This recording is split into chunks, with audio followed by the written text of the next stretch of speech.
Ikapitong kabanata. Si Jesus at ang kanyang mga kapatid. Pagkatapos nito, nilibot ni Jesus ang Galilea. Iniwasan niyang pumunta sa Judea dahil gusto siyang patayin ng mga pinuno ng mga Hudyo roon. Nang malapit na ang pista ng mga Hudyo na tinatawag na pista ng pagtatayo ng mga kubol, sinabi ng mga kapatid ni Jesus sa kanya, "Bakit hindi ka umalis dito at pumunta sa Judea para makita ng mga tagasunod mo ang mga ginagawa mo? Dahil walang taong gumagawa ng patago kung gusto niyang sumikat. Gumagawa ka na rin lang ng himala, ipakita mo na sa lahat." Sinabi ito ng mga kapatid ni Jesus dahil kahit sila ay hindi sumasampalataya sa kanya. Kaya sinabi ni Jesus sa kanila, "Hindi pa ngayon ang panahon para sa akin. Pero kayo, pwede niyong gawin kahit anong oras ang gusto ninyo. Hindi sa inyo napupuot ang mga taong makamundo. Ngunit sa akin sila napupuot dahil inilalantad ko ang kasamaan nila. Kayo na lang ang pumunta sa pista. Hindi ako pupunta dahil hindi pa ito ang panahon ko." Pagkasabi niya nito, nagpaiwan siya sa Galilea. Pumunta si Jesus sa pista. Pagkaalis ng mga kapatid ni Jesus papunta sa pista, pumunta rin si Jesus, pero palihim. Doon sa pista, hinahanap siya ng mga pinuno ng mga Hudyo. "Nasaan kaya siya?" tanong nila. Maraming bulong-bulungan ng mga tao tungkol kay Jesus. May nagsasabi, "Mabuti siyang tao." Sabi naman ng iba, "Hindi, niloloko lang niya ang mga tao." Pero walang nagsasalita tungkol sa kanya ng hayagan dahil sa takot sa mga pinuno ng mga Hudyo. Nang kalagitnaan na ng pista, pumunta si Jesus sa templo at nangaral. Namangha sa kanya ang mga pinuno ng mga Hudyo at sinabi nila, "Paano niya nalaman ang mga bagay na ito? Gayong hindi naman siya nakapag-aral." Kaya sinabi ni Jesus sa kanila, "Hindi galing sa akin ang mga itinuturo ko, kundi sa nagsugo sa akin. Malalaman ng sino mang gustong sumunod sa kalooban ng Diyos kung ang itinuturo ko'y galing nga sa Diyos o sa akin lang. Ang nagtuturo ng mula sa sarili niyang karunungan ay naghahangad lang na papurihan siya. Ngunit ang naghahangad na papurihan ng nagsugo sa kanya ay tapat at hindi sinungaling. Hindi ba't ibinigay sa inyo ni Moises ang kautusan? Ngunit wala ni isa man sa inyo ang sumusunod sa kautusan. Dahil kung sinusunod ninyo ang kautusan, bakit gusto niyo akong patayin?" Sumagot ang mga tao, "Sinasaniban ka na siguro ng masamang espiritu. Sino naman ang gustong pumatay sa iyo?" Sinabi sa kanila ni Jesus, "Nagtaka kayo dahil may pinagaling ako noong araw ng pamamahinga. Hindi ba't ibinigay sa inyo ni Moises ang utos tungkol sa pagtutuli? Hindi ito nagmula kay Moises, kundi sa mga nauna pang mga ninuno. At dahil dito tinutuli niyo ang bata kahit sa araw ng pamamahinga. Ngayon, kung tinutuli niyo nga ang bata sa araw ng pamamahinga, para hindi masuway ang utos ni Moises, bakit kayo nagagalit sa akin dahil pinagaling ko ang isang tao sa araw ng pamamahinga? Huwag kayong humusga ayon lang sa nakikita ninyo, kundi humusga kayo ayon sa nararapat." Nagtanong ang mga tao kung si Jesus nga ba ang Kristo. Sinabi ng ilang taga-Jerusalem, "Hindi ba ito ang taong gustong patayin ng mga pinuno natin? Pero tingnan ninyo, lantaran siyang nangangaral at walang sinasabi ang mga pinuno laban sa kanya. Baka kinikilala na nilang siya ang Kristo. Pero alam natin kung saan siya nanggaling. Pero ang Kristo na darating ay walang nakakaalam kung saan siya manggagaling."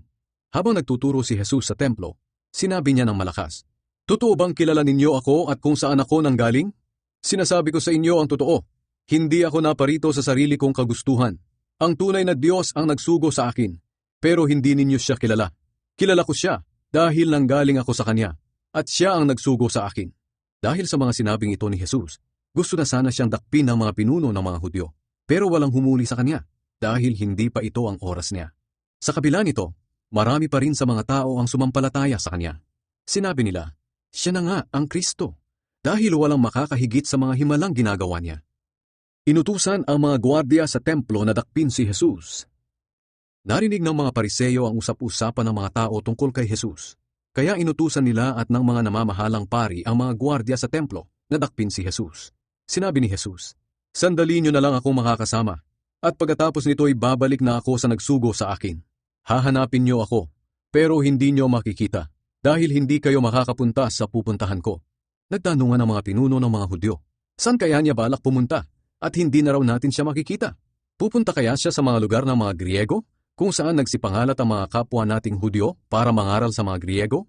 Bakit kaya niya sinabing, 'Hahanapin ninyo ako ngunit hindi ninyo ako makikita dahil hindi kayo makakapunta sa aking pupuntahan?'" Ang tubig na nagbibigay buhay.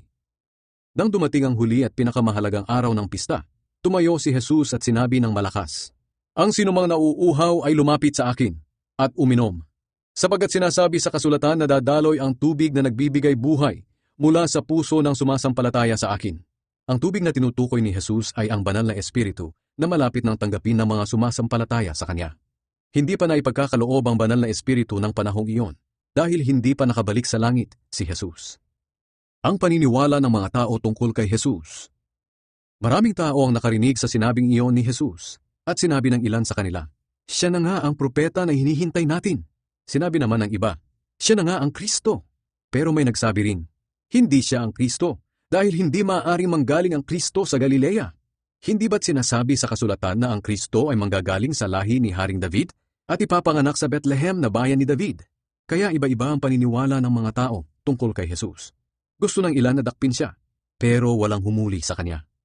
Ayaw maniwala ng mga pinuno ng mga Hudyo kay Jesus. Bumalik ang mga guwardiya ng templo sa mga namamahalang pari at mga pariseyo na nag-utos sa kanila na dakpin si Jesus. Tinanong sila ng mga ito, "Bakit hindi ninyo siya dinala rito?" Sumagot sila, "Ngayon lang po kami nakarinig ng katulad niyang magsalita." Sinabi ng mga pariseyo, "Kung ganoon, pati kayo ay naloko na rin ng taong iyon. May nakita na ba kayo mga pinuno o mga pariseyong sumasampalataya sa kanya? Wala. Mga tao lang na walang alam sa kautusan ni Moises ang sumasampalataya sa kanya. Sumpain sila ng Diyos." Isa sa mga pariseyong naroon ay si Nicodemos, na minsang dumalaw kay Jesus. Sinabi niya sa mga kasamahan niya, "Hindi ba't labag sa kautusan natin na hatulan ng isang tao hanggat hindi siya nalilitis at inaalam kung ano ang ginawa niya?" Sumagot sila kay Nicodemos, "Taga Galilea ka rin ba? Magsaliksik ka sa kasulatan at makikita mong walang propetang nanggagaling sa Galilea." Pagkatapos nito, nag-uwian na silang lahat.